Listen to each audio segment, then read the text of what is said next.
You can start recording. Thank you, sir.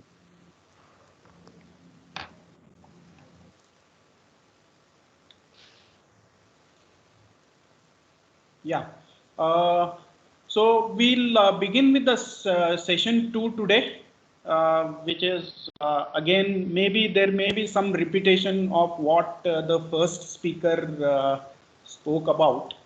But Abhijit will also give some viewpoint of Internet of Things and enabling technologies, the introduction and technical overview, etc. But then he will speak from the point of view of what is in store for next 5 days, because most of the sessions will be conducted, hands-on sessions, etc. will be conducted by him.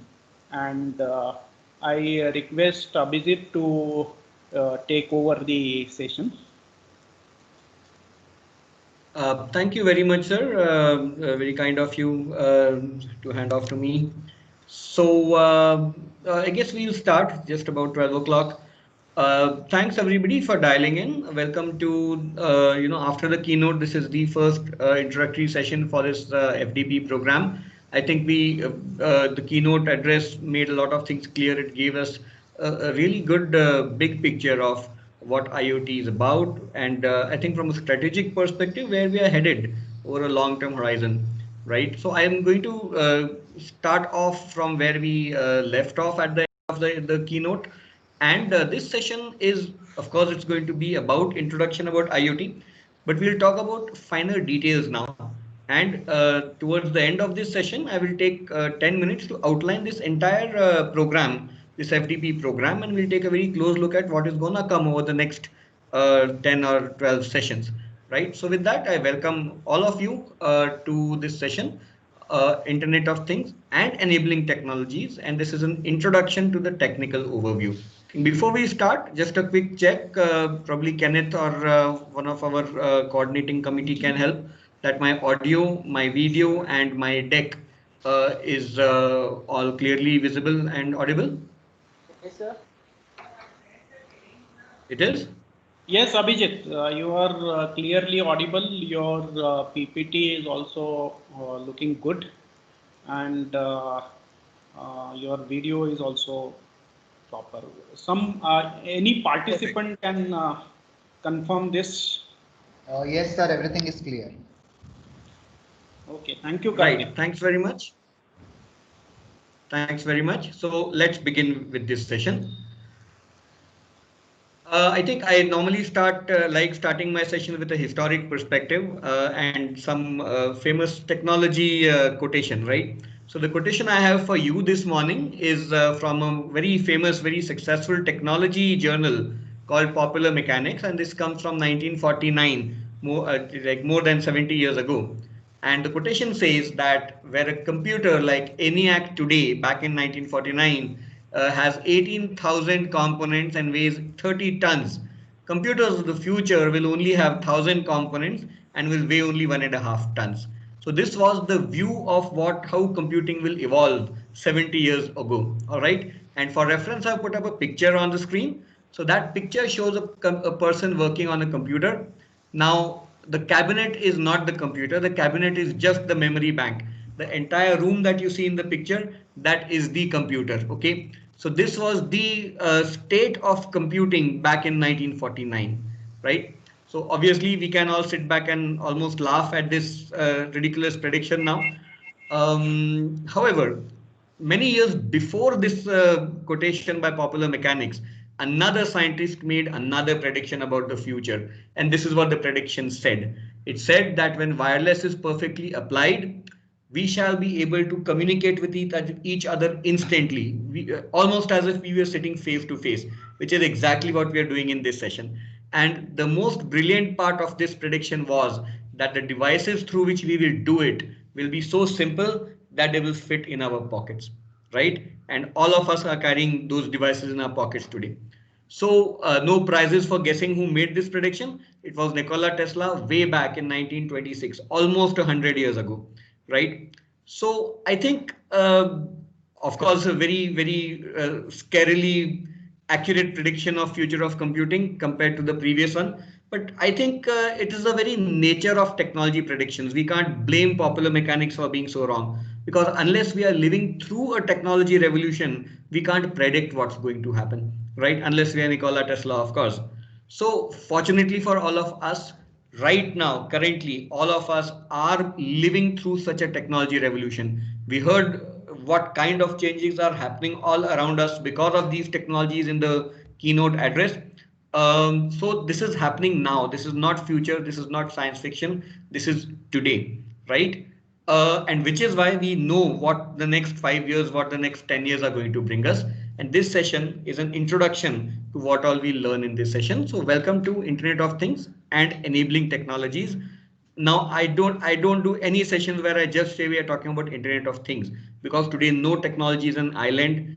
Every technology has a dependency on a wide ecosystem of technologies, which is why throughout these 5 days we'll definitely talk about IoT, but we will also keep talking about the broad ecosystem of technologies that support IoT, right?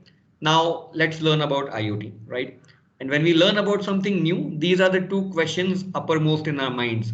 What is it I'm learning, and how do I use it? How do I make it work? There is one more question we should ask ourselves. Why?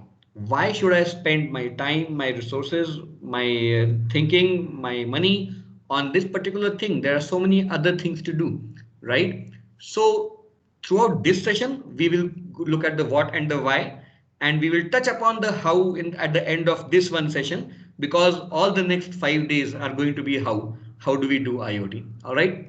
So let's get started with what. I think we saw some very good definitions in the previous session. We saw 3 definitions of IoT, all of them good. The very nature of IoT is like internet. If you ask what is internet, you will get a million different definitions. Similarly, if you go to Google and put a question, define IoT, you will get a million different definitions. I guarantee it. Okay. And none of them are wrong, because IoT for different people, it could be different things. However, there are certain common elements to each definition. Now, what I have done is I've extracted those common elements and I've put it in front of you, right? So IoT is a network of connected objects. There are a few keywords in this definition. It's a network of connected objects that we call things, right?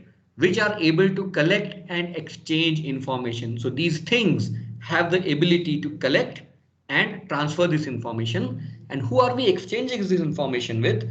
Not just with people, but also with other smart things, right? So a network of connected objects which can collect and exchange data with people and also with other smart things. If your definition, if the project in front of you has these three things true, then we are looking at an IoT project, right? The best way I feel to define something always is to give an example. So I am bringing a few examples in front of you. All right. The first example is very relevant to today's world. All right. Let me show you a live video of this thing.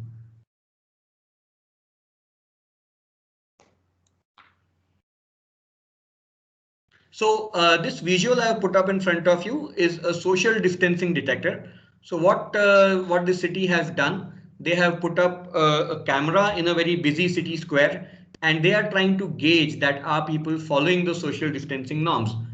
For example, are they standing less than 6 feet apart or more than 6 feet apart? Let the video load and it will become much more clear then. So through these examples, I am going to bring to your attention a few markers of IoT systems. The first marker of an IoT system, it's not entirely an IT system. It has components in both the real world as well as in the virtual world. So I'll let the video load on your screens.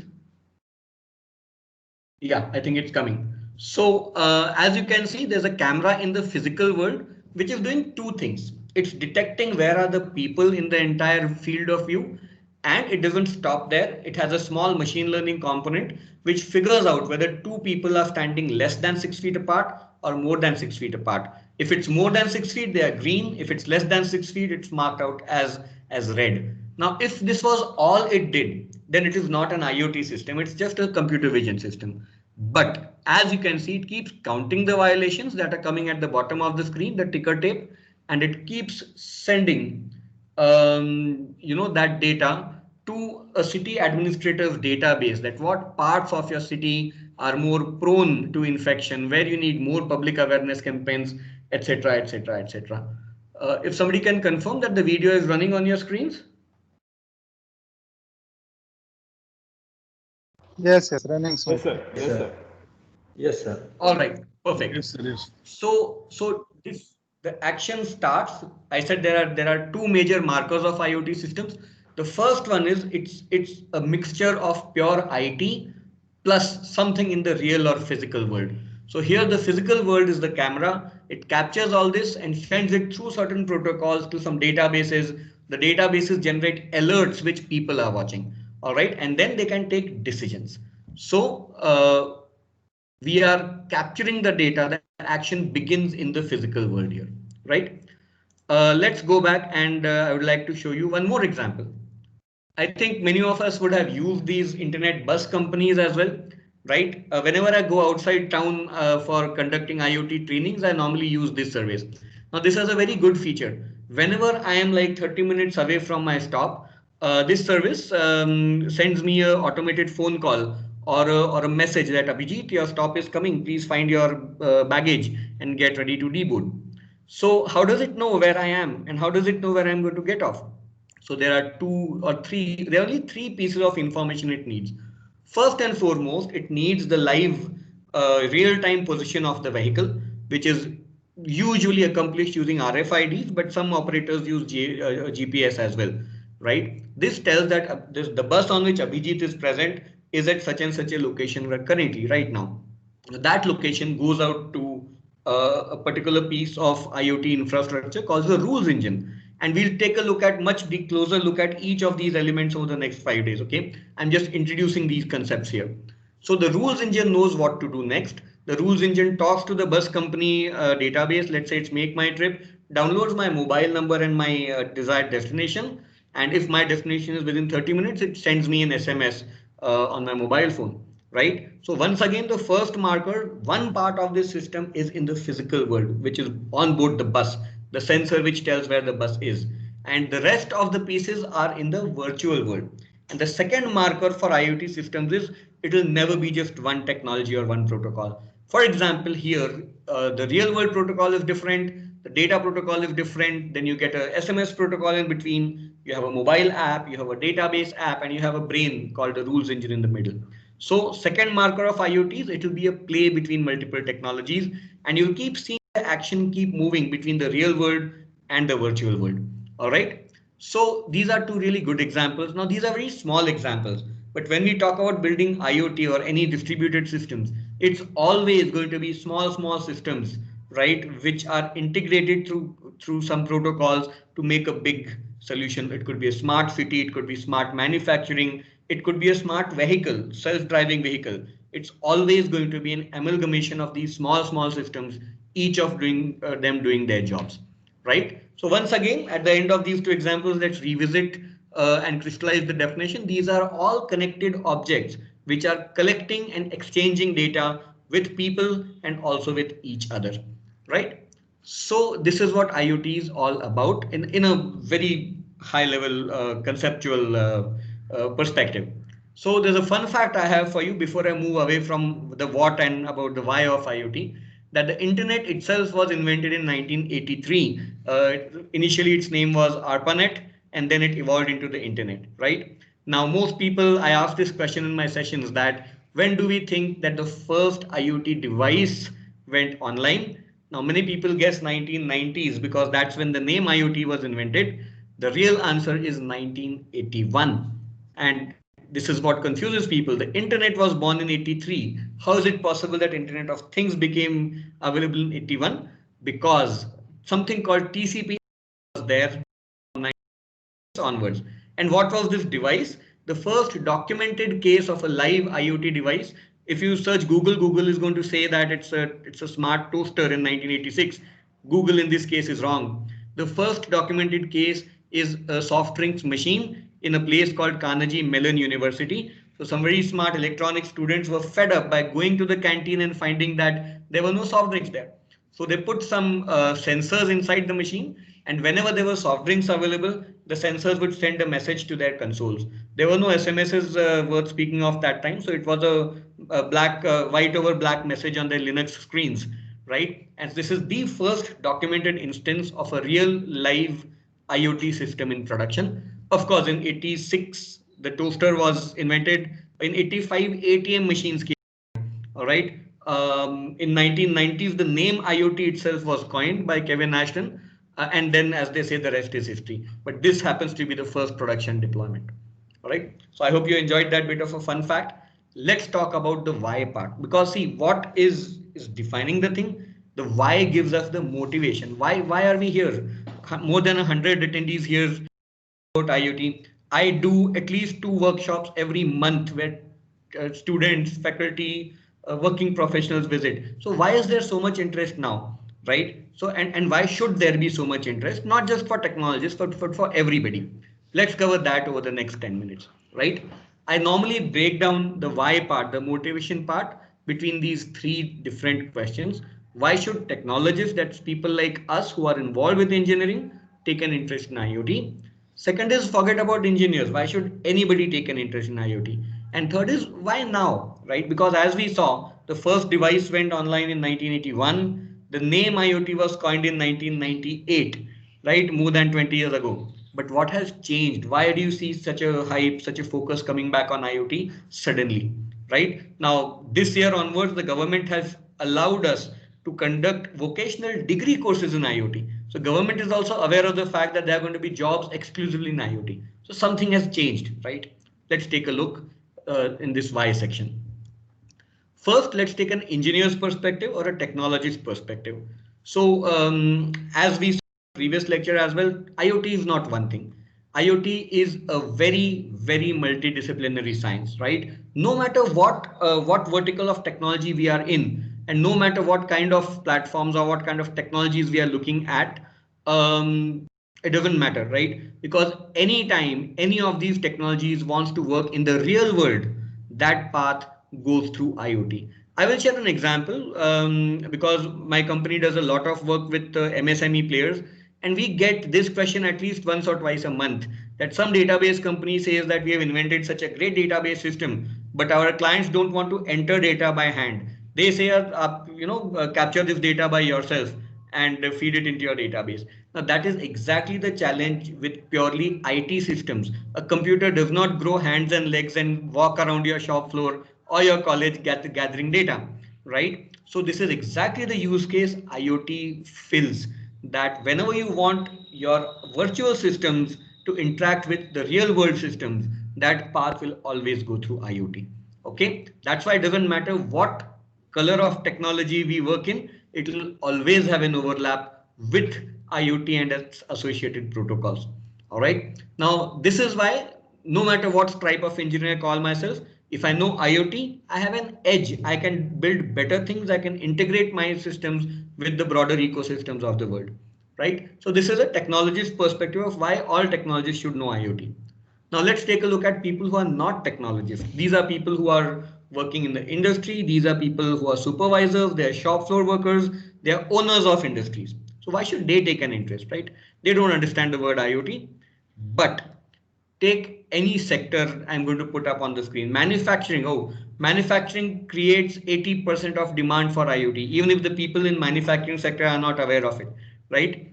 Which is why there's been a big push from our side and many universities to get mechanical and civil engineering into the IoT fold. Okay, manufacturing, agriculture, so many project requirements we get where from governments or from private parties they want to automate agricultural systems, sports, governance, transport, you name it. You look at any business vertical today, they may not understand words like big data and IoT and everything, but they will have many use cases where they want to use these technologies. So all these business verticals clubbed with all their use cases and all these technologies, they call it by a very nice name, and that name is Industry 4. No matter what business it is, they all understand the power of this technology, just that they call it Industry 4.0.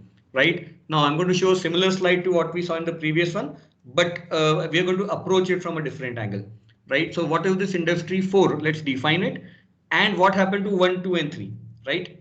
Industry 1 was the invention of the steam engine, which changed the world. Instead of 100 people doing a job, one person with a big steam engine could do the same job. Totally revolutionized the world, kicked off what we call as the industrial age, right? Happened in 1784.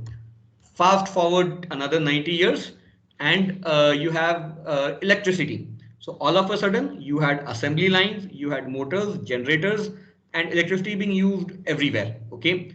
And why these are called revolutions is this doesn't just impact the industry. So the steam engine didn't just change the manufacturing. Electricity didn't just change the factories. Now we have electricity in our homes. So these are paradigm shifts. These change the entire way society works. All right. Example of Industry 2.0, the biggest example is something called a Model T Ford. It was the first car produced on an assembly line. Instead of creating one car in 30 days, Ford started making 30 cars in one day. That's the scale of the impact this technology has had, right? Fast forward another 100 odd years, and you had computers entering our works and our lives and our homes. And we started heavily using computers for computing heavy duty operations, for keeping records, for quick searches, all our document based systems.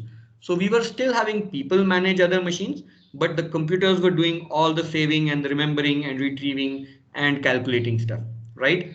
And this is where we are. Today we are in a largely industry 3.0 world. Okay. But one thing we must remember that although we call them revolutions, they don't happen overnight. They happen over 20, 30, 40 years.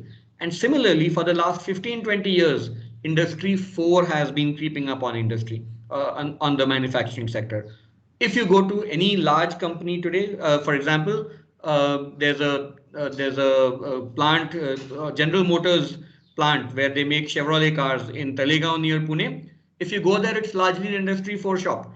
So, but right now it's only the big players that are able to use this technology. Slowly, this will percolate into all the small factories and then into our homes. Okay. How this will change our lives is currently, for example, how do we buy stuff online? We go to the browser, we type out a query, we make an order to Amazon.in that goes and sits in the Amazon databases. An operator there pulls it out, packs our parcel, gives it to a driver, they drive it up to our home. Industry 4, your fridge will order a bottle of milk, it will go out to Amazon or wherever else to localbania.com. Their bots will parcel your order and it will be delivered to you by a drone. That is it's a little, as we say, Atishayukti example, but this is exactly the view on how IoT will be different from Industry 3. Okay. So this is where we are. So in Industry 4, we'll see a lot of bots. When we talk about our queries, we'll be talking to bots. People will not be managing machines. People will be doing higher order jobs like decision making, coordination, design, architecture, and it will be computers that will manage other computers. That's the view about Industry 4.0. And this is so real. I mean, we talk to clients almost every day. They don't know what is IoT, but they do know. They come to us saying we want to start doing Industry 4 in our factories. So it's very real. It's already happening. All right. So that's a quick detour into what is Industry 4. Now, because of all this, there are a lot of careers being generated, and people find themselves in one of these 4 tracks. People become technology creators. These people are people who are inventing the next wave of technology the rest of the world will use. Or they're technology consumers. These will supervise work stores, they'll open businesses, and they will consume this technology. Or people become like us and they do both. They create technology for rest of the world and they consume technology that other people have created. And one very important block, and which is why we are all here today, is our community of teachers. These are the gurus which are going to show all these other 3 streams the way forward, right? And all these 4 streams have to move hand in hand and have to understand what is happening in Industry 4, what is happening on the IoT workspace, so that you can show the right path to our other stakeholders, right? But there's a bit of a challenge here. What I've shown in front of you is a comparison between a formal university education curve and the curve at which the industry technology is changing. As you can see, there's a big gap we have to fill, right? And see, it's nobody's fault. The job of university education is to build on the fundamentals, right? Because we stand on the shoulders of giants. We should know what has happened in the past. We should know the fundamentals. Industry doesn't always follow that curve. almost every 3 to 4 months, an entirely new paradigm is emerging, and that technology keeps just getting away from us. So, for example, I founded my company in 2018. In the last 2.5 years, I have revised my technology stack 3 times. Okay, so that's the pace the technology is changing. That is why I think this is a very initiative that we are doing through AIT and through AICT, that we are building bridges between the two curves, so that while being rooted in the fundamentals, all of us, for our benefit and for the benefit of our students, don't miss out on what's happening on the cutting edge curve, right? So let's come to the last part of this, and why now? What has changed now that was not there 10 years ago? Okay. First and foremost, Exhibit A, the scale at which this technology is growing and being adopted is phenomenal, right? I'll point you to certain specific parts of this chart. Don't worry about the other things. By the end of this year, just 1 month away, it's predicted that we will have more than 50 billion devices on the internet, right? And this prediction is, I think, 1 year old, so we might already have crossed this number. Okay. The blue line is how many number of people are there on our planet, and the green line is how many devices are there on the internet. A critical turning point was in 2008 when we had more devices than people. From that point on, it has been an exponential curve. All right. So today there are about 6 devices for every person connected to the internet. Right. Now, what are all these people doing? Not all of these are engineers. Not all of these are nerds. Not all of these are technologists. So who does this technology affect? The answer is that these technologies are transforming all industries, all professions, in every place, right? No part is immune to it. And to drive this point home, I usually take the example of an industry which, in people's mind, we've always been told that this is an evergreen industry. You learn it once and you'll never have to learn it again. So I'll take the example of an automobile industry in this case, right? I think everybody is familiar with this brand, the way that's changing technology. Tesla and its associated companies, call it SpaceX, call it Neuralink, call it Hyperloop. So if we think that automotive technology is evergreen, it's no longer changing, reality check for all of us. I have always said that Tesla doesn't make cars. Tesla makes technology. They make a platform, and a car is just one side effect of that platform, right? So I have been saying it for 3 years in my workshops. A few weeks ago, Mr. Elon Musk agreed with me, okay, and he says that Tesla should be thought of as a dozen technology startups with very little to do with automotive companies. All right. So nobody is immune. Everybody is going to cross paths with this technology. And at this point, some people validly ask me that, hey, we are talking about Elon Musk and California and all. What about us? So I have good news for you. This is a job advert from a few weeks ago from Tata Motors in Pune, right? And don't read the entire thing, read the underlined part. They are looking for embedded software developers and mechanical design engineers. What for? For e-vehicles. I think we had a question in the previous session that what is the scope of autonomous vehicles in India? Now the path to autonomous vehicles goes through the e-vehicle journey, right? And we are already getting job adverts for that role. And this is a beautiful example of what is going to happen to our job market. This is the kind of jobs that will be there. It's not just mechanical, it's not just computers, it's not just electronics, it's everything. Okay, and that is exactly in line with what IoT offers, right? So this is us, this is India, this is Pune right now. There's one more change which is happening, which is precipitating all this drive towards greater technology, that the entire world business climate is changing, right? 10 years ago, we would have a company like Cognizant or some other company who will come and pick 20, 25, 30 freshers, right? Who you have taught so far. Those days are gone. Now people are going to just come and pick 5 or 6 people, right? So our job as faculty becomes even more important because we are the only people who have insight into how the market is changing. Students don't have this insight yet, right? So the entire world business is demanding different things from our proteges than they were requesting 10 years ago. They want more drive, they want more technology, they want more open source, right? And they want our students to do more and more product based research, right? Whereas India is in a very, very critical pace. historically, geographically, technologically, right? So a lot of things contribute to that. There are lots and lots. I said there will be 20 billion devices online. Only 6 million of them are from India. So that means that we have a very long journey. We are just getting started and we can shape the form of things to come. Right now, we are working with us with a generation of millennial students, right, which are not all going to do the same job for their entire lives.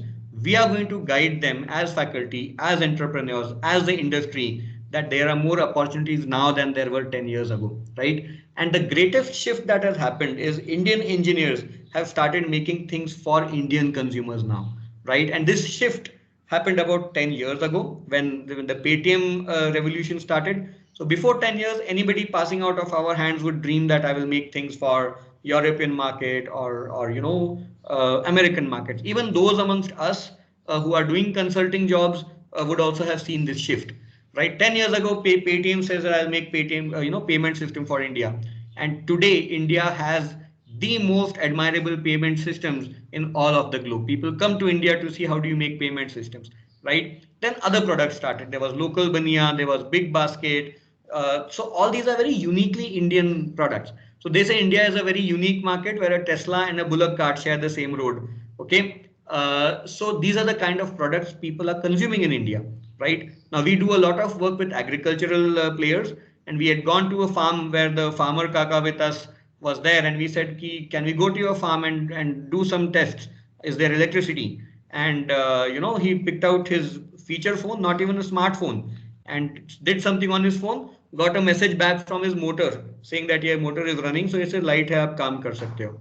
So this, so many people question us that is Indian consumer base savvy enough to use this technology? Yes, people are savvy enough to use this technology. We have to make the right product. If we make LinkedIn and Facebook and try to sell, they will not buy, but they are savvy enough to use the right product. And that is the biggest shift that has happened.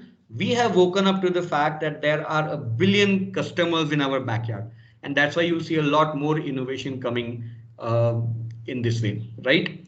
Um, so if you look at it, almost everything that the world business trend is requesting, we are offering, right? So by this logic, you should see every nook and cranny of India adopting IoT, adopting artificial intelligence, adopting data analytics, etc., etc., etc. All our Kirana stores should have inventory management systems, right? But is it happening? No, it's not happening because there is something still missing. And this missing is where we play a role as a faculty. All right. So let me show you what is this missing. There's a very technical name for this missing. It's called missing middle in economics. And since we all love economics so much, I'm going to take a 2-minute detour into it. Okay. So this is a very typical curve of what we call as a developed country. This happens to be Australia, but the same curve applies to all developed countries. Now this curve shows you on the x-axis the size of a company, whether it's micro, small or large, and the y-axis what percentage of the economy is occupied by the size of the company. For example, in Australia, about 60% of the economy is micro companies, smallest of the lot. Then there were very wide middle of mid-sized companies and a very small tail of large players like General Motors or Honeywells or Google, stuff like that. Now let's look at our market. This is South Asia. This is particularly for India, but all of South Asia is pretty much. See how we compare. Now, almost all our companies are micro companies. That graph almost touches 100%. All right. And if you go to the other end, we have a fair number of large companies. We have our Tatas, we have our Reliances, we have our L&Ts competing fairly well there. The problem is that we have hardly any middle, right? There is no middle. And this problem is called the missing middle problem. All right. Why is it a problem? Why aren't we happy with having a large number of small companies and a reasonable number of large companies? Because when we say we will start competing in the international market, when we say we will beat China in electronics, we'll beat Taiwan in consumer goods and all this stuff, all that happens in this middle. The middle is where a company becomes large enough, has enough money, has enough assets, has enough technology that they can start competing for international projects. and that is precisely the place which is missing. Okay, why is it missing? Do we think that people in the micro segment don't want to jump into the middle? They do. We talk to clients every week who say that I want to become the first level provider to Boeing or first level provider to Tata, right? But they want automated systems in my shop and I don't know how to do that. Correct? So the problem is not the ambition, the problem is not the money. One of the problems is access to affordable technology, right? And this is where we have a role to play. Who's going to fill this gap? It is us, our students, our ecosystem of professionals who's going to help this economy fill this missing middle. All right. So this is the shape of opportunity for us as well as our stakeholders. Okay. So this is the shape of our opportunity, and let's see what is the size of our opportunity. This is huge. 99% of all these companies making up our economy are MSMEs, micro, small, and medium companies. Only 1% of the production happens in the large companies, right? So just imagine, out of all this 99%, if we could capture or we could motivate our stakeholders, our students, our institutes to capture 0.001%, just imagine we could raise the next Google and the next Tesla, right? So this is the opportunity we are talking about. As I said, we have spoken about what is IoT. We have spoken about the why. Now this hopefully would make it pretty clear the motivation, why this is becoming so important now, right? So professionals have recognized this, entrepreneurs have recognized this, which is why I left my job in the banking sector and started an IoT only company 3 years ago. Institutes are recognizing it, governments are recognizing it. These are some of the reasons why this change is taking place now. Okay, so that's the why now. Now, there's a big opportunity here for all of us, especially faculty. Now, many of you may have participated in these programs. We see these kind of requests about once a month, where people from all over India, this could be universities, this could be institutes, this could be faculty operating on an individual capacity, right? There is more and more hunger for taking research projects from industry, right? Now, research projects is a specialty of universities and institutes, whereas research projects is one place where industry suffers because the results are not guaranteed. It's more of a learning curve, right? Not so much as a result oriented curve.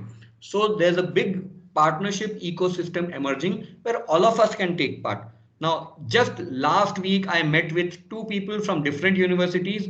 One of those groups was bidding for a government research projects for creating a solar powered rural power economy, which is managed through IoT systems, right? Yesterday I spoke to another associate professor from Pune University who was trying to create an agricultural ecosystem, right? Cold storage system which was powered through IoT and solar, right?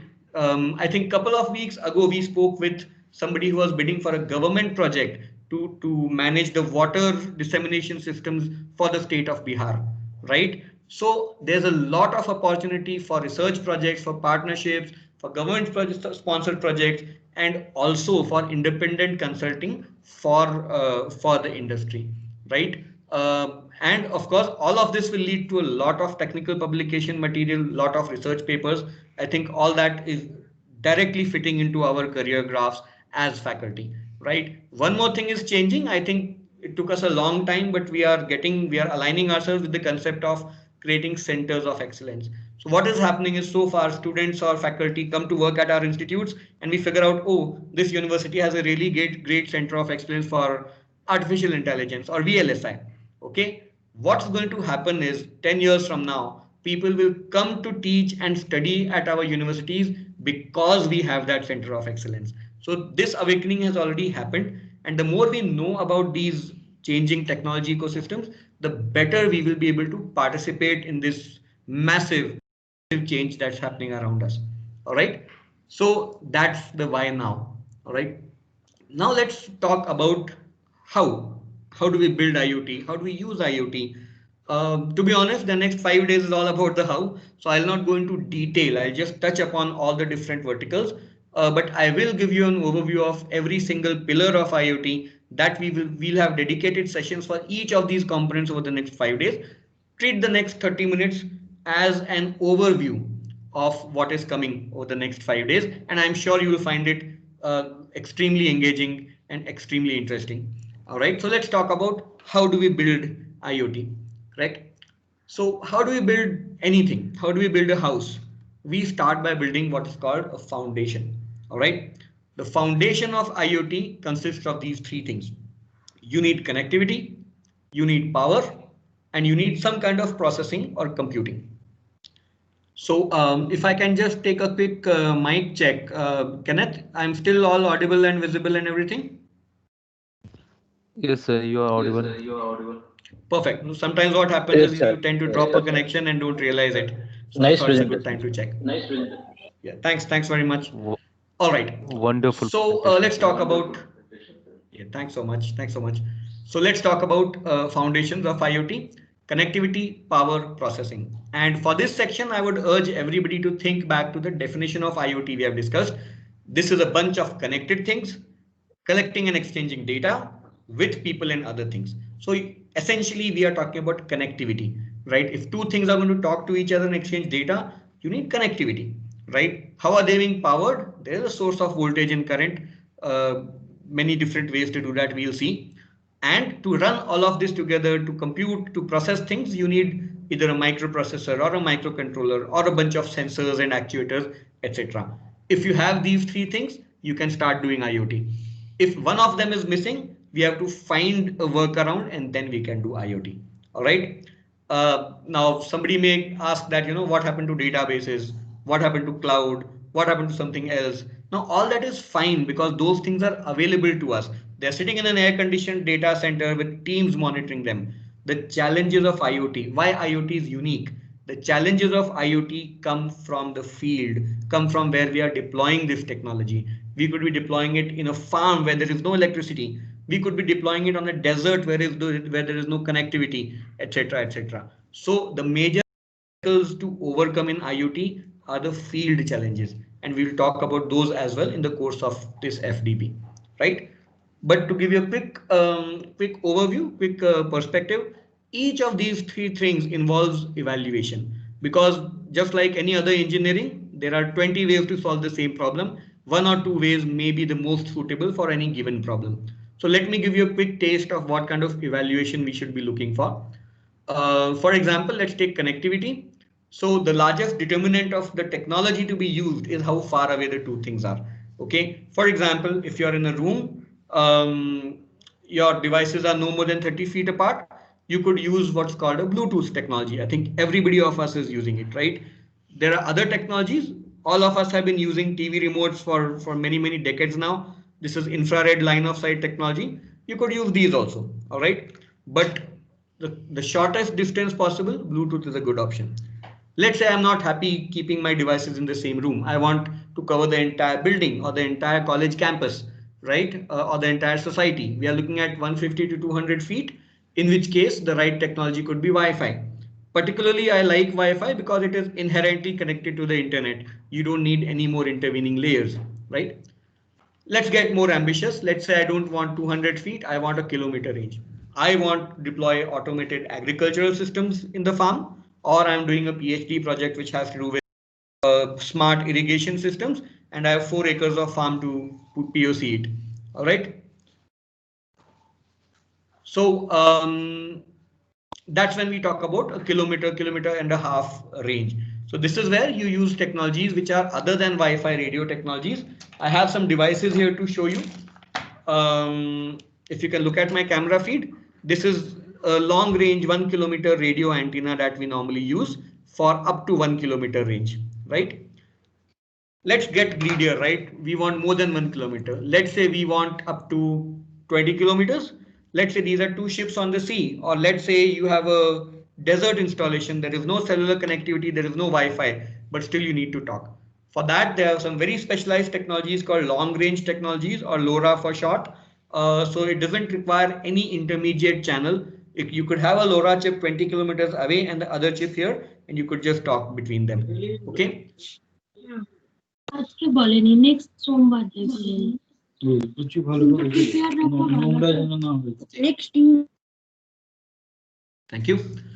Right. Let's say our needs are more rigorous. Let's say we want to talk between countries or continents. We are talking about hundreds of kilometers, right? You might be thinking I'm talking about satellite dishes and all. No, I'm talking about the humble SIM card, which we all carry, right? So as long as the receiving and transmitting stations have access to cellular towers, a cell phone is the cheapest and the most, SIM card is the cheapest and the most reliable way to communicate over hundreds of kilometers. So when we talk about agricultural deployments, predominantly we rely on this. I will show you a couple of slides on how to take this decision towards the end of one of these sessions, right? So this is an example of evaluation for connectivity. Now let's do the same for power. Okay, these are the three most common and easy ways to power our devices.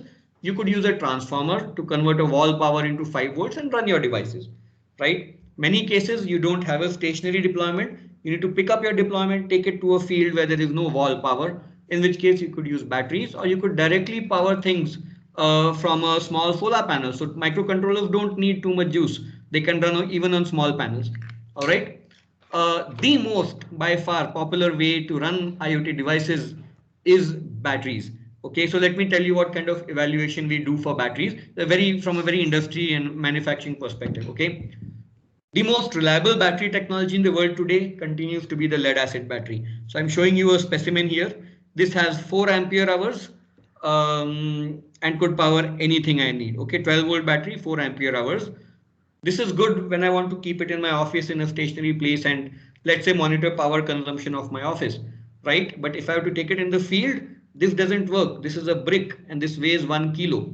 Okay, suppose I want a mobile platform. I want to put it on my vehicle. I want to put it on my cycle. I want to put it in the farm. You need something which is handier. Okay, so what comes to your rescue is called LiPo batteries, lithium polymer batteries.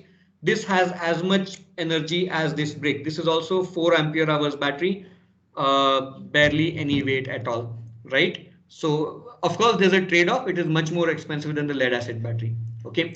Now in some cases, even this is too big. Consider that one of your projects in PhD or one of your students is trying to make a smart glass, something like a Google Glass or something like a Geo Glass or wearable computing. So these days we get wearable computing where your clothes are embedded with sensors and your clothes change the temperature based on the outside climate. Okay, so this, believe it or not, is too big a battery for that application, in which case there's a very fast growing field of research that's powering your devices using supercapacitors. Okay, so one of the projects I talked about very recently, the solar powered rural energy scape, is aiming to use supercapacitors or ultra capacitors to power them. Okay, huge benefits, hardly any weight even compared to the lithium battery.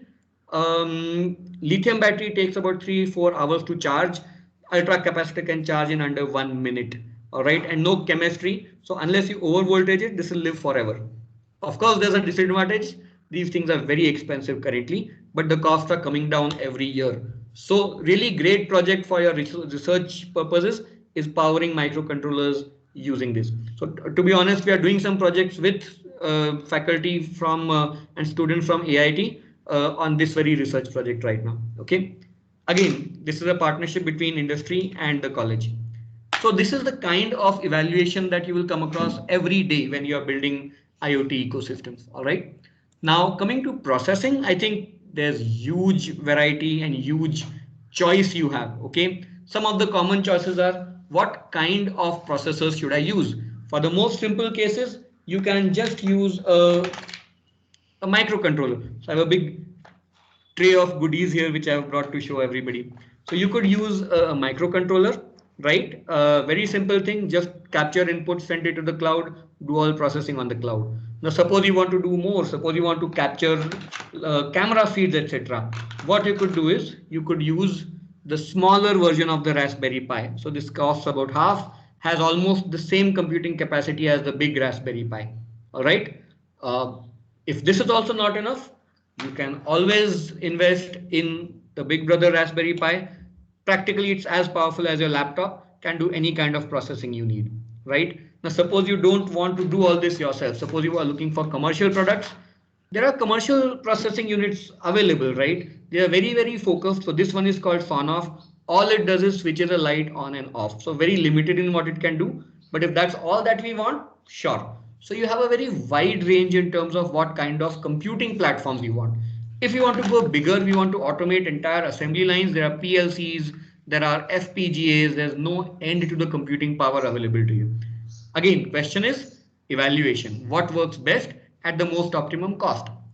The second evaluation we do on the processing thing is what kind of sensors and actuators we are using. So I brought a tray here to show some of the most common things we bring to our trainings. I'm not sure you'll be able to read the labels on them, but these are the most common set of both sensors as well as actuators that you end up using in various IoT projects. I will show you just two of them as a close-up. Many times we get this request that I want to monitor power consumption in my factory, in my college, in my hostel, etc., etc. So there we use sensors like these. These are current sensors, but these are not the typical current sensors where you have to cut people's wire and insert in between. These are called split core sensors. So you just remove the cap, insert the person's wire in between, close it. So most consumers prefer these kinds of solutions to something which might need us to disrupt their existing infrastructure.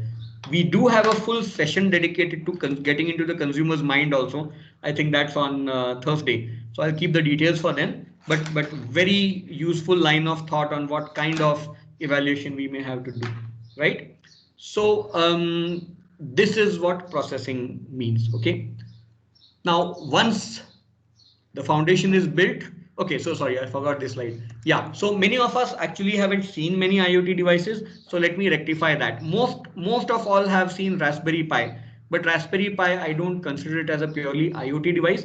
It's a computer, correct? Now it is as capable as a laptop, and it is way more capable than our mobile phone. And I know I've studied the syllabus of most universities where there are practicals that connect a temperature sensor to your Raspberry Pi. But honestly, in the real world, we will never connect a temperature to our mobile phones or our laptops and leave it in the field. So the same thing should be applied to a Raspberry Pi. So there are much smaller, much cheaper, much more focused IoT devices that we should go for. One example I'm showing you here. So this is, I'm also showing the same device on the screen on my camera right now. So this is a IoT device that we design and manufacture in my company. This is not on sale. We make it part of our solutions. And we have been using this device for the last 3 years in all kinds of colleges, factories, offices, etc. Okay, so if you look at the slide, I'll tell you what all things an IoT device has.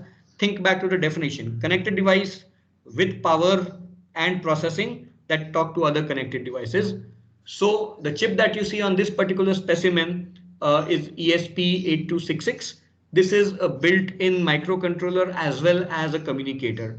So two blocks out of your foundation, connectivity and computing are present on this block. How do we power it? We power it through the wall using a small SMPS transformer. If there is no wall power available, we power it from the outside using a battery or directly using a solar panel. And if you want to do things like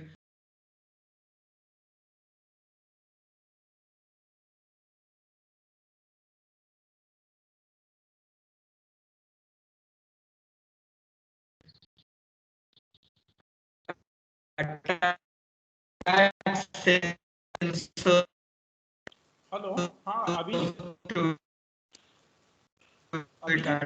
your audio is not clear. There is some problem with your audio.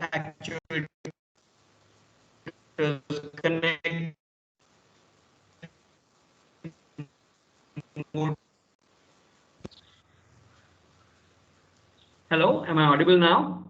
Now you are audible. Can you repeat? Yes. How much did we miss, sir, because of the audio? Shall I go back 2 minutes? You started with this device. Sure. I'll repeat this part then. So sorry about that. Network is coming and going here. All right. So let's talk about this device again. This is called a moat, by the way, in IoT parlance. This is a moat. Moat means a remote. Engineers are lazy people. We just cut out the re and kept the moat part. All right. So we have connectivity plus computing in that package, microcontroller plus Wi-Fi. Then we have a transformer for power purposes, wall power. If there is no wall power, you can feed power using a battery or a solar device, right? And to attach sensors and actuators and motors to your device. So it's a very common thing. We need to control motors based on the level of water in the tank. For that, you use these pins. Now, when you want to switch things on and off, you want to do some home automation, there's a relay in there, okay? And to be honest, any IoT device has these fundamental pieces. This design happens to be ours, but you open up any device. I showed you a commercial design. We opened this up. This has all the same units organized in a different way. Okay, so when you're creating an IoT device, you need all these things in place. All right. We also have a long range antenna here if you want to do agricultural installations and all. So this is generally what any IoT device would look like. All right. So let's say our foundation is built. We have these three things. What do we do next? Okay. Next, when we build a house, we build the columns, the pillars. Similarly, there are some four major pillars of IoT we must have. The first is the hardware layer, where you have all the hardware. You have the microcontrollers, you have the sensors, you have the communicators, you have all this stuff, right? And technically in IoT parlance, this layer is called an edge layer, EDGE, edge. Why it's called an edge layer is because literally this sits on the very boundary of the physical world on the one hand and the virtual world on the other hand. All right. So that is why this is an edge layer. So if you have heard the term edge computing, that's what connects us to the edge layer. Okay. All the computing happening on the edge layer is edge computing. Right. So going forward, yeah. So going forward, next layer is a layer of protocols. Okay.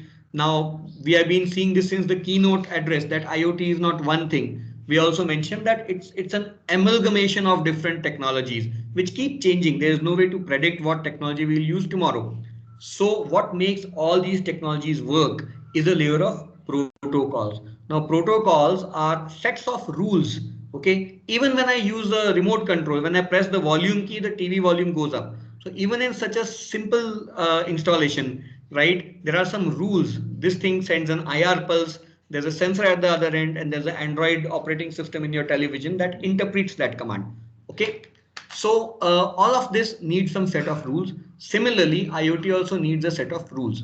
Now, these are the most common protocols being used by IoT. I'll not define all of them. I will mention particularly the MQTT protocol. I'm sure you would have heard of it if you have read about IoT before. It's called Message Queue Telemetry Transport. Now, this is the dominant protocol. This is going to emerge as the de facto standard way how your devices talk to rest of your IoT infrastructure. All right.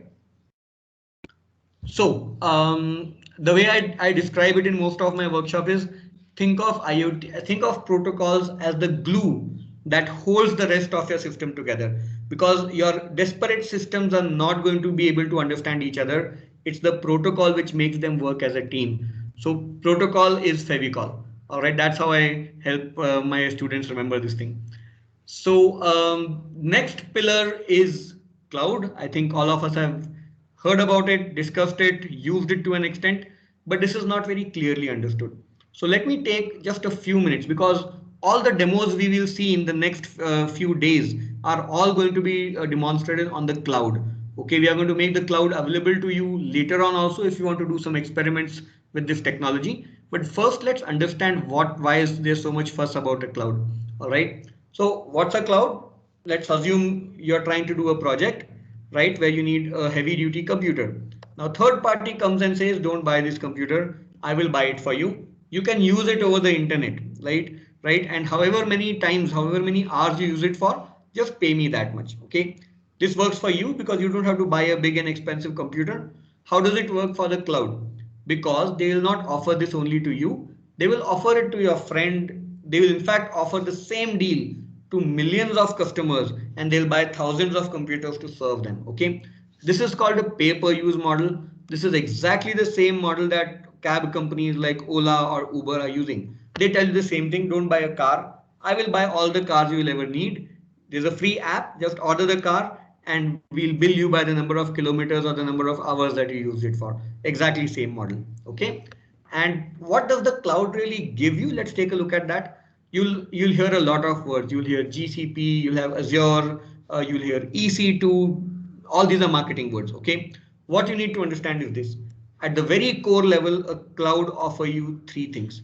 First is computing. So they'll give you a hardware, let's say a 4 gigabyte RAM, 64 frequency machine, which is running Ubuntu or which is running Windows.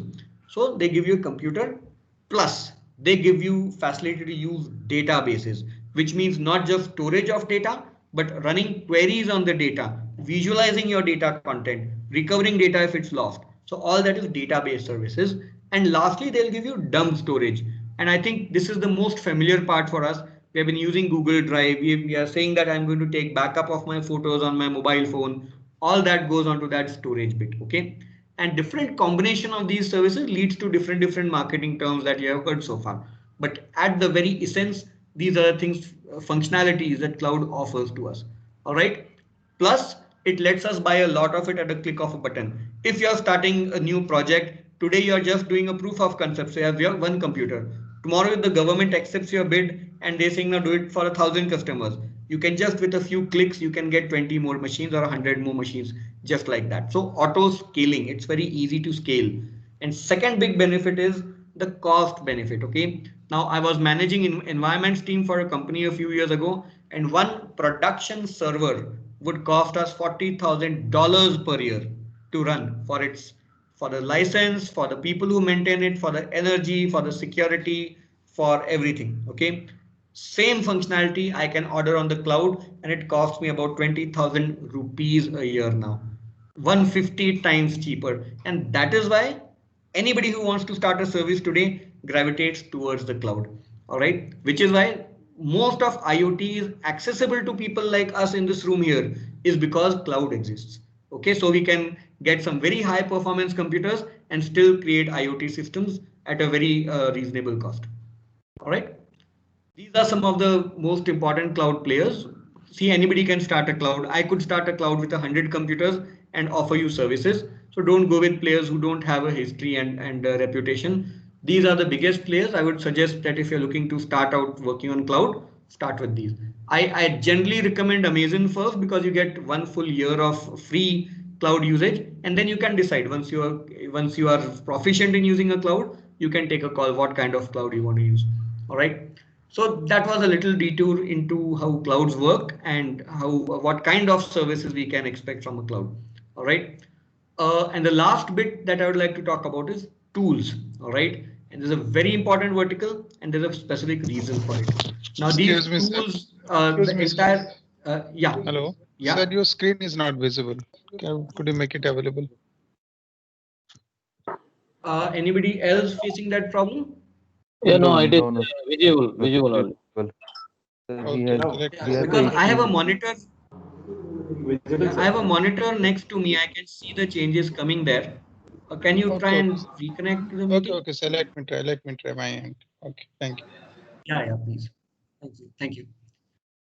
So what are these tools we are talking about? Now, these are some very refined tools. See, the entire industry is moving towards what's called a no code and a low code tooling paradigm. Today, one of the biggest questions I get from electronics departments and civil departments and mechanical departments is we can't learn IoT because we don't want to learn so much programming. I'll have to learn Java, I'll have to learn Python and whatnot. The reality is entirely opposite. The industry doesn't want us to use all these programming. They want to reduce dependence on programming and increase the use of ready-made tools. All right. Why is that happening? For two reasons.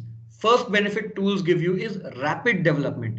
And by rapid, I mean, if I were to program an IoT system traditionally, it will maybe take me six months or so. Using the tools that we'll see over these next 5 days, and I will give you access to all these tools. All these tools are open source and free, and they are very, very powerful tools. Okay. Now, instead of 6 months using these tools, I can create the very same systems in a matter of weeks. Okay. Our record here is we created a system end to end for demo purposes in less than 6 hours. That happened a couple of months ago. Why? Because we are using all these tools. Okay. So first benefit, rapid application development. You don't need to know Python, you don't need to know Java. You need to know the thing you're trying to implement, and the tool will help you get there very fast. All right. And the second is it broadens the user base. Okay. Think back to the time when computers were introduced. We could only use a computer if we knew DOS. DOS commands we should know how the directories operate, we should know everything else. Okay. So the entire access to computing was limited in a very few hands. What happened when Windows came? Windows says if you can click a mouse, you can use a computer. You don't need to be an expert in DOS or operating systems. So this is called democratizing of technology. It's open to more and more people, and that is why we have more and more use cases and more experts. All right. So these are the two biggest benefits. I'm going to show you two screens of a tool, and when we get to the demo sessions, we will actually show you how to use these tools. So the first tool here is called Node-RED. Now everything we said, that there's a rules engine, there's a brain which receives data from the device and does something to the database and sends you an SMS. All that is called middleware, right? And this is how we code the middleware using tools. There is not one single line of code. Okay, so we will teach you how to do this. And second, see, the end product of IoT for humans is always going to be data, right? And humans don't want to see second to second data, right? Second to second messages being passed between systems. People want meaningful information. People want things they can take decisions on. And that kind of input that systems produce is called visualizer data. Put it in a graphical format. People are much better at reading pictures. All right. So these kinds of tools exist. This chart, if I had created using Python or C, would have taken me 4 or 5 weeks. And this, through the tool, I have spent less than 20 minutes creating this report. Right. So that's the power of tools that we will see over the next few days. All right, so we have our foundation, we have our pillars. Can I come and stay here now? Can I bring my furniture? No, because all I have built is infrastructure. There is no functionality. We must build functionality for people to use IoT, and that functionality takes this form. There is monitoring and tracking, there is control, there is data, and there is visualization of that data. You must have these 4 things for people to be able to start using your system. Okay. Monitoring means, let's take a very simple example. It's a common example, common experience that, we switched on the motor in our homes, water starts overflowing, and then somebody shouts, say motor is still on, let's go and switch it off. And then we run and switch it off. As engineers, we can use IoT. We can put this kind of sensor on our tanks. It's called a float sensor. As soon as the tank is 90% full, it trips this sensor. Sensor sends a message to a device sitting on your motor, and the device tells motor to switch off. All right. So the sensing part is the monitoring and tracking, and the switching on and off part is the control. And this is a very simple example. There are many complicated use cases you can translate this example to.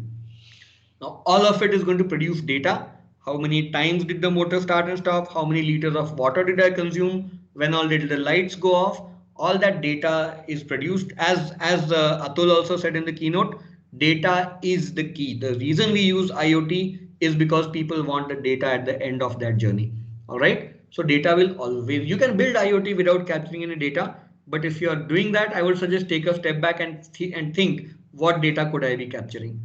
All right. And lastly, that data is just raw data. People don't understand it.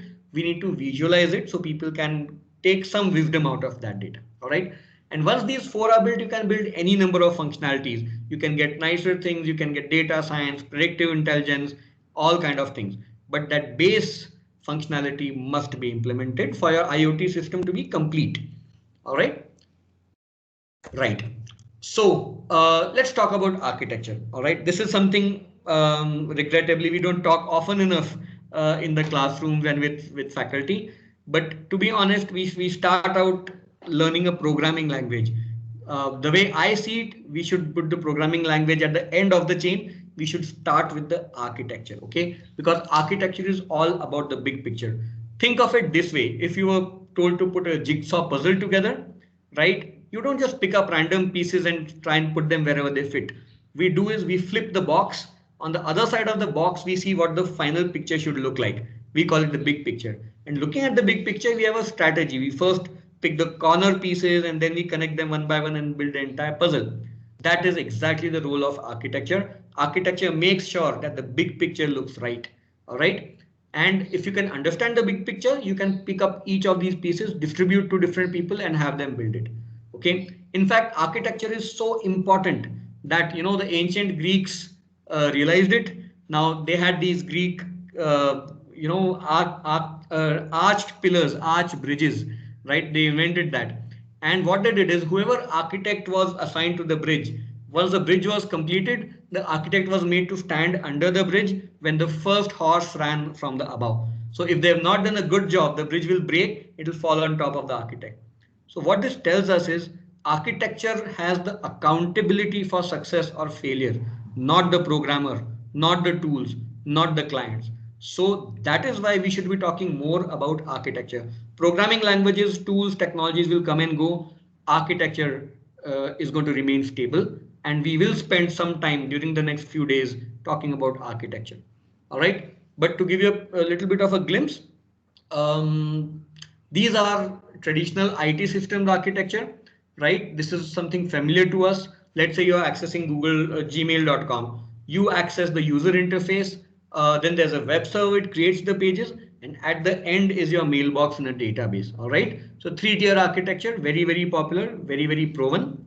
Now, IoT architecture looks slightly different. This is a very typical, very popular representation of IoT architecture. It will look very different at first glance. But if you tilt it a little bit, you can see the similar three layers emerging. The first layer is not the user interface. The first layer is the site at which your devices are deployed. Okay, that's called the thing, the edge layer. Okay, then there's a gateway which allows your devices to talk to your internet. The next layer is data layer, where you do all the fancy stuff, all the decision making, all the data storage, everything.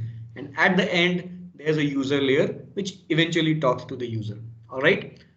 Now, there's one thing that is entirely changed in these two diagrams. Top left is the traditional architecture, bottom right is the IoT architecture. And the one change which will jump out at you is that people are no longer at the beginning of the chain. People have been put on the last link of the chain. Why is this? Are we trying to eliminate people? Do we want to build terminators or something? No. The major difference is that in the first architecture, unless you click a link, unless you scroll your mouse, unless you tap an icon, nothing is going to happen. The system is going to wait to do something for your command. All right. However, on the IoT architecture, the system is self-sufficient. There will be devices sensing atmosphere. There will be actuators changing atmosphere. People might come once a day, once a month, once a year, or never. But the second to second consumer of an IoT system is the devices itself.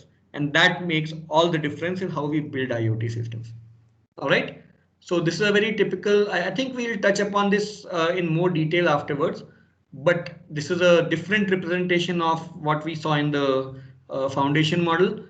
Edge layer is out there in the field. It's talking to sensors, it's talking to actuators, or it's controlling networks of its own, right? Then there's a gateway layer which allows your sensors to talk to your databases, right? And I have very consciously not put Raspberry Pi in the edge layer. I have put it in the gateway layer, okay, because it's a master device. It's not a node, right? All of this talks to your cloud. It doesn't have to be a cloud. It could be anything, but there are certain benefits to a cloud that we'll see once we deep dive into the demonstrations. And the cloud talks to your mobile phone. All the fancy things that the data will be in the cloud. The power of the cloud is, let's say you want to create an exactly same replica in another town. I am in Pune, somebody may be attending from Nagpur, and you want an exact same system in Nagpur. No need to replicate the whole system, just replicate the edge tier and the same cloud. And now onwards, I will see the exact same data from two sites on my mobile phone, which is why the cloud is so popular and powerful. Okay. This whole thing is called distributed federated architecture. When I said let's focus on architecture, this is the most dominant and popular architecture used by IoT. Distributed because the processing is happening at multiple different hardware. Federated because each piece of computing knows what it has, how it has to work. It just needs the what from the cloud, how it will figure out for itself. Okay, that's how any distributed system is built these days. And this is the architecture we will be studying. So let's put all of this together into a real life, case study.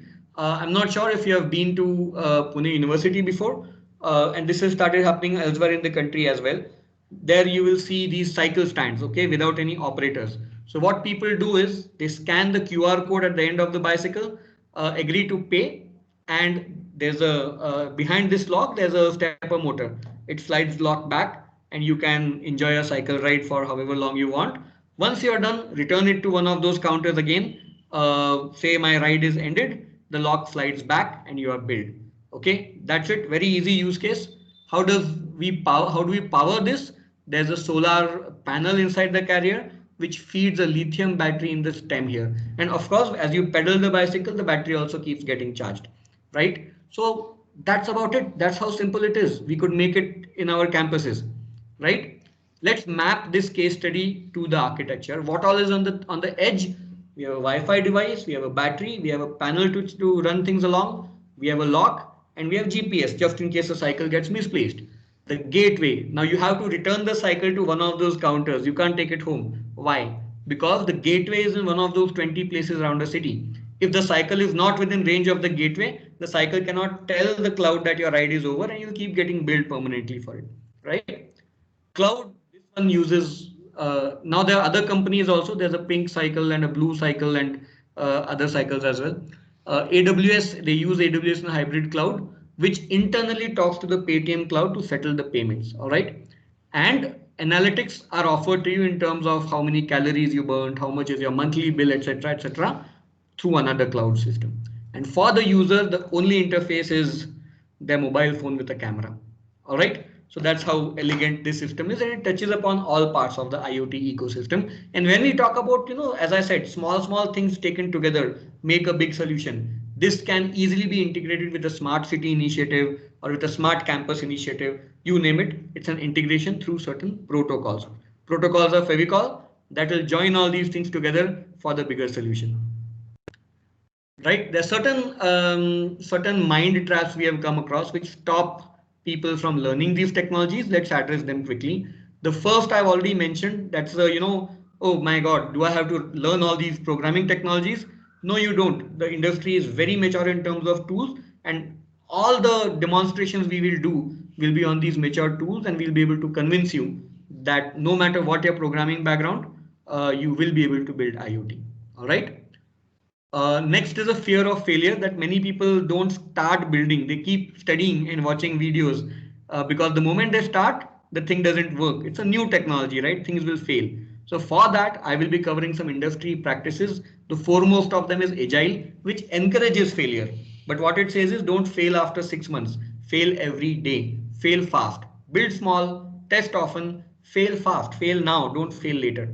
Okay, so that's the kind of practices we will look at. And third challenge is the learning curve is very steep. These technologies keep evolving, they keep changing, and many people start out and after a few weeks they drop out that I'll learn something else. For that, we will try and simplify the learning curve. Over the next 5 days, let's talk about it, what all we'll do in the next 5 minutes. Next 5 days, we will be simplifying this learning curve and give you all the tools and all the guidance you will need to start making your systems. As Dr. Patil sir said in the beginning, it's not just conceptualization. We will give you enough tools to build a small to medium scale IoT system. How we'll do that? We will start out with the building blocks. Today, every system is built like a Lego castle. You have different shaped bricks, reusable blocks that you have to put in the right configuration to get what you want. Nobody builds things from scratch these days, unless it's a purely cutting edge Neuralink type technology we are working with. Okay. Now, to complement the technical building blocks, we'll look at an industry perspective. We'll learn some architectures that are common in the industry for IoT. We will learn the agile practices we've been speaking about. And most importantly, we will learn how to use these drag and drop tools to get our job done. Okay, so all this is on the technology side of IoT. Once we do this, we will broaden our scope and look at the big picture, that how does IoT fit in? How does it work as a team with other major technologies? We are speaking about AI, about machine learning, about data science, etc. We will have a session where we will talk about how these things work together. Just one technology is never going to be enough. All right. And after that, we will move our focus to human elements. We'll try and get into the minds of IoT consumers, that what are the priorities for them. Consumers don't often worry about how elegantly we design things. Okay, so we will often be in the role of a consumer ourselves. So we will get in the mind of a consumer and see what's going on in there, right? And lastly, but one of the most important is, see, we are very good as faculty. We are absolutely the right channel to motivate our students, because these students are going to be the catalysts who will drive our technologies. Remember the missing middle. So we have a big role to play for our students to become catalysts in encouraging their organizations to adopt Industry 4. Most people today join as a fresher. They remain freshers for 2 years. They don't think about contributing strategically.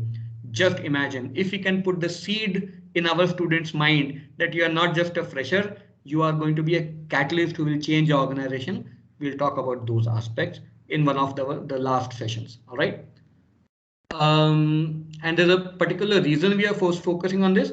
There's a challenge, I think we are all aware of it. Our students are very good in what they study. There's a gap, however, in terms of practical implementation. And we see this every time we conduct interviews. I have been an interview for more than 12 years. About 10% of the students we interview are able to show us things. All of our students are able to talk about things, are able to draw diagrams and circuits, but when we give them a breadboard, when we give them components and we say, now show me how it's built, okay, or how do you apply this knowledge in building a security system, that's where students struggle. So through the FDP community, through the faculty community, it will be our goal to transfer some of this focus, that why it is so important to look at the hands-on aspect for the broader benefit of our primary stakeholders, that is the students. All right. These are the building blocks. I think we are running towards the end of the time allocated. So what I'll do is I will cover these building blocks in the next session where we are going to talk about embedded. So I'm going to skip over the next few slides. We will visit them again after lunch. But yes, what we will see over the next 5 days is these elements. We will look at all these tools. You'll get to use all these tools. We will give you access to all these tools even after this workshop is over, right? And we will always be available for your questions. Now, with that, I think let's come to the last slide. That, Don Hopkins says that the most profound technologies are those that disappear into our lives. We don't think of them as technologies anymore. Think of telephones, think of vehicles, think of electricity. IoT is on the same path, and it's going much faster than any of these other things.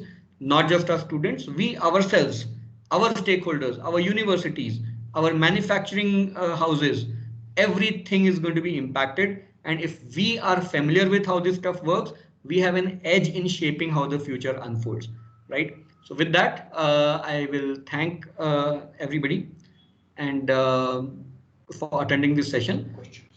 We do have a quiz as well. I'll pass the mic back to HOD Patil sir for any comments. Yes, Abhijit. Okay. And thank you very much for this session. So we'll take up a few questions from the audience, if there are any. Sure, sir. You were giving about the architecture M2M. Will you be discussing about that? Yes, ma'am. We will be talking about M2M. In fact, one of the demonstrations we will do on M2M. On a small scale, we have some motors here. We'll be talking between devices and show you how to use these tools to do M2M as well. Okay, thank you. Hello, sir. Good afternoon. So for people who are not familiar with the jargon, M2M is machine-to-machine communication. So we cut the people out of the flow and machines supervising other machines. Hello. Yeah, yes. go on, sir. Yeah. Good afternoon, sir. Yeah, Dr. Prakash this side, sir.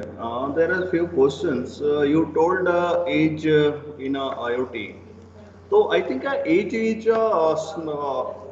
nearest server. I think so.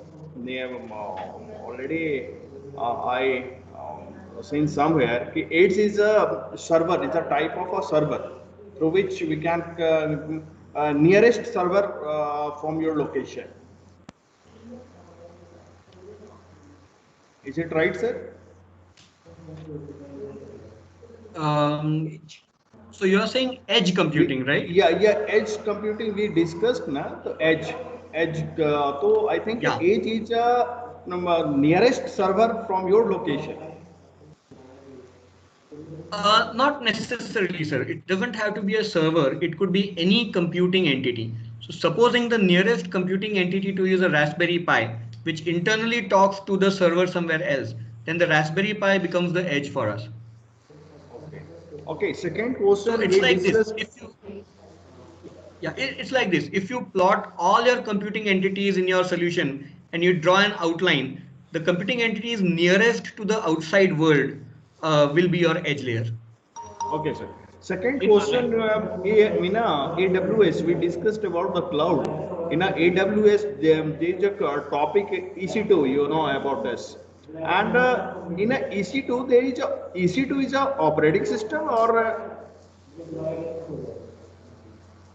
Great question, sir. Let me very quickly go back to that slide and I'll tell you what EC2 is. Let's fast forward backwards to the cloud. Yeah. Said that primarily from a using point of view, cloud gives us three things. One is a computer, one is a database, one is a storage facility. yes, EC2 is the computer bit. EC2 is, let's say, a computer which is running Ubuntu with two cores and with 8 GB RAM. So that is called an EC2. It's called Elastic Compute Cloud. That's just a yes. marketing term. Yes, sir. But One thing. Already I yeah. have worked in AWS, few work in AWS, and suppose in AWS when you select the operating system, so that means that operating system will be stored in EC2. Yes. Got So it? EC My course. Got it? My question. Right. So EC2 is that entire package which has a computer and your operating system. Okay. All right. Um, so when you say you want a new instance, that entire instance is an EC2 instance. All right. Now, second part, did you ask about the cost, Prakash sir? Yes, sir. Yes, sir. Right. So when you go there and when you say I want a EC2 instance, you might say that I want a nano instance or a micro instance or a small instance. These are increasing capacities that EC2 offers, and each of them is going to bill you by by how many hours you use it for. Let's say a micro instance that I use very often is going to bill you if you use it 24/7, you don't shut it down at all. Then EC2 micro is going to cost you on Amazon somewhere like 5,000 or 4,000 rupees a month. All right. If you use a nano, it will cost you 2,500 a month. Just excuse me. Please repeat again. Micro and Yeah, a micro. micro will cost you somewhere about 4 to 5,000 rupees a month Okay. because they calculate charge on an hourly usage basis. If you shut it off on weekends, it will cost you less. All right. Okay. A nano will cost you 2,500 a month. I can tell you one more thing. EC2 is just one way of computing. They have introduced a new thing called light sale. Now, light sale is much cheaper because it is a standard $5 per month charge, no matter how much you use it. So, if you have a lot of computing to do, light sale will be almost half the cost of EC2. So, for a broker, for example, I'm now using light sale. If I was using EC2, it will cost me $10 a month. Light sale cost me just $5 a month. So there are different computing options that AWS will give you. EC2 and light sale are two of these. Thanks a lot, sir. Thanks a lot, sir. Sure. Any questions on cloud? We use cloud extensively. Anybody has questions, you can definitely drop me a line, or I'm available with you for the next 5 days. You can catch hold Definitely, of me. sir. I have lots of questions. Definitely, I will ask within a 5 days, sir. Definitely. I'll welcome questions. Thank you, sir. Okay, so thank you very much, Abhijit. We'll end this session because we have to start the session number 3 at 2:15. So I have already shared Sure. the link for session 3. So you can all join at, start joining from 2 o'clock. We will start our session at 2:15 or 2:20 uh, PM. So thank you. So I have already, I have shared one form on the WhatsApp. The link will remain same. Hello. I have shared a Google, Office form to all of you on WhatsApp link. So you can fill that form at the end of session 3, which consists of your attendance, and so I will take into consideration that form for your attendance and your feedback also. Short feedback or suggestions are invited about day 1, so that we can have some improvements on day 2. Excuse me, sir. Which form?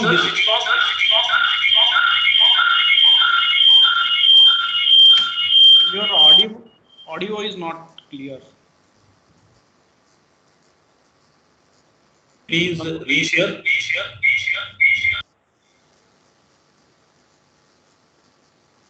So I'll share it again on the WhatsApp link. Thank you, sir. Okay, thank you. So thank you very much. Abhijit will rejoin at 2:15.